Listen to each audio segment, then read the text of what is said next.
Sa pagsapit ng gabi, may matang nakamasid.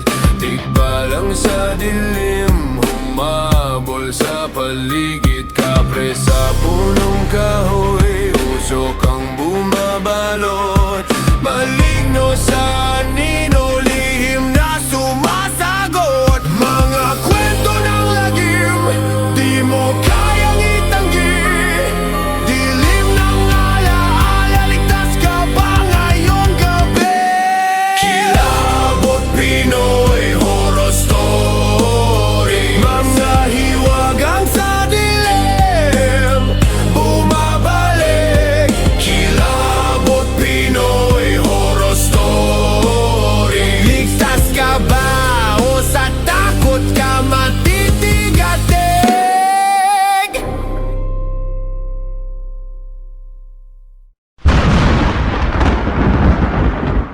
Magandang araw po sa inyo, Kuya Totoy. Itago niyo na lang po ako sa pangalang Third. Isa kasi ako sa mga avid listener ng Kilabot Pinoy Horror Stories. At gusto ko lang pong i-share sa inyo ang creepy experience ng pinsan ko through comment box nitong January lang. Maraming nag-PM sa akin na i-share ko daw itong story ko, pero naunahan agad ako ng takot. Hindi para sa sarili ko kundi para sa pinsan ko.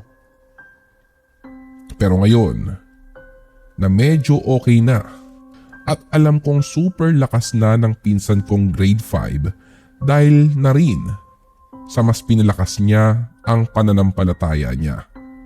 Yung tipong hindi na siya sasapian uli dahil sa mas pinadalas na ang kanyang pagdadasal, pagsisimba at pakikinig ng mga salita ng Diyos. Kaya isi-share ko na rin sa inyo with her permission. So here it goes. Sa mismong classroom ng pinsan ko, pagpasok mo, may matatanaw ka na agad na puno ng kaingito sa tapat ng bintana ng classroom nila. At sinasabing may something na nakatira daw doon sa puno na yun. It was January 26, 2017. Thursday noong araw na yun, nang may mabulabog na kung anong engkanto yung mga classmate ng pinsan ko. Nabato nila ng buto ng mangga yung puno. Idagdag pa yung pinagsama-samang ingay nila sa room.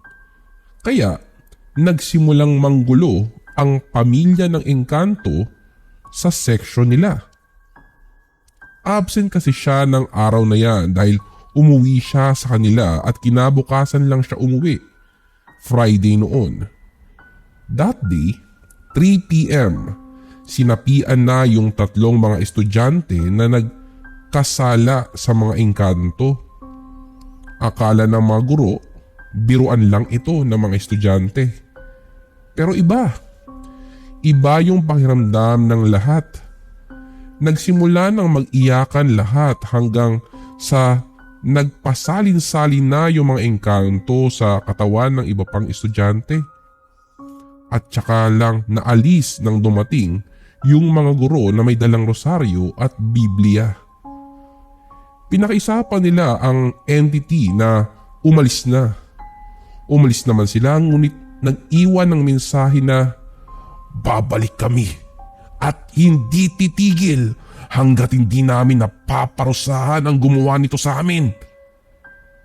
Tapos biglang nawala ng malay yung mga sinapian. Kinabukasan, pumasok na yung pinsan kong babae. Hindi pa niya alam yung mga nangyayari sa mga kaklase niya nung time na yun. At kung alam lang niya, hindi namin siya papayagan pumasok syempre. Pero nangyari na ang nangyari. Luckily, hindi naman siya sinapian nung araw na yun. At hindi naman nanggulo yung mga entity. Pero mapapansin na parang nag-iba yung paligid ng room nila. Base sa kwento ng pinsan ko, parang may lagi raw nakatingin sa kanila. Tapos sa mismong cabinet at bookshelf nila may mga naglalarong kung ano-ano. Maririnig naman daw talaga yung kalabog ng mga libro at pensil. Tapos yabag ng mga paa malapit doon kahit wala namang estudyante na nakaupo sa tabi nun. Hanggang lumipas ang mga linggo at araw.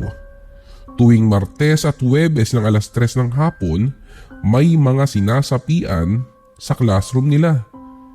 Dito na siya nag-start magkwento sa akin, Kuya Totoy, na may nakita na raw siyang bata sa cabinet nila. Tapos may matanda raw na nakatayo sa bintana. O kaya naman, meron daw mga kababaihang nasa pintuan.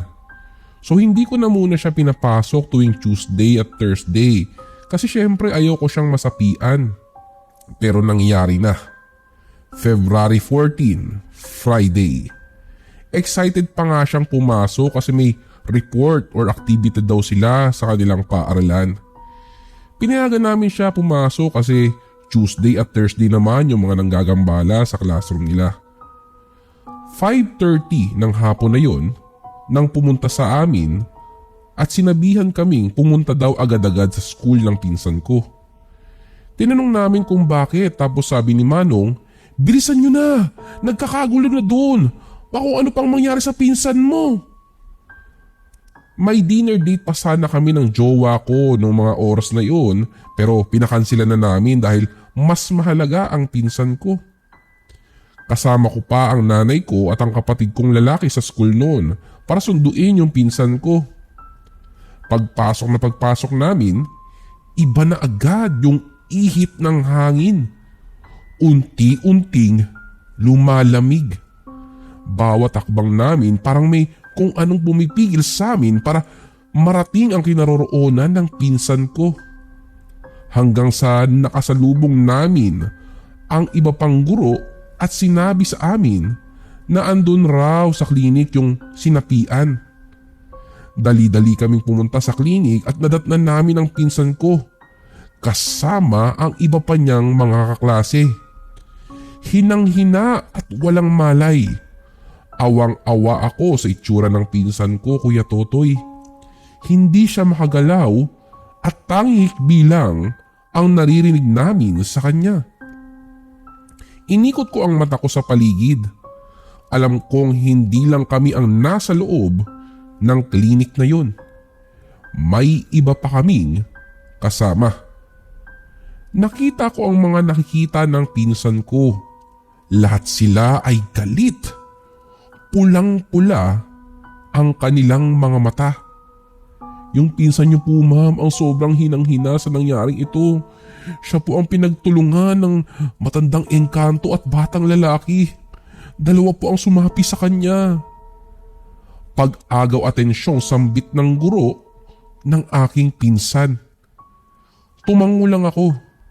Isa lang ang nasa isip ko noong mga sandaling iyon.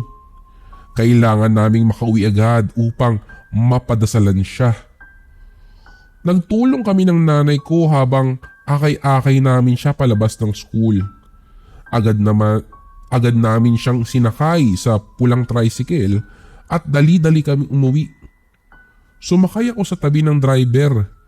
Nagtataka lang ako dahil parang hirap na hirap siya mag-drive samantalang 4 lang naman kaming sakay niya at hindi naman puno. Ngunit paglingon ko, marami kami. Marami kami.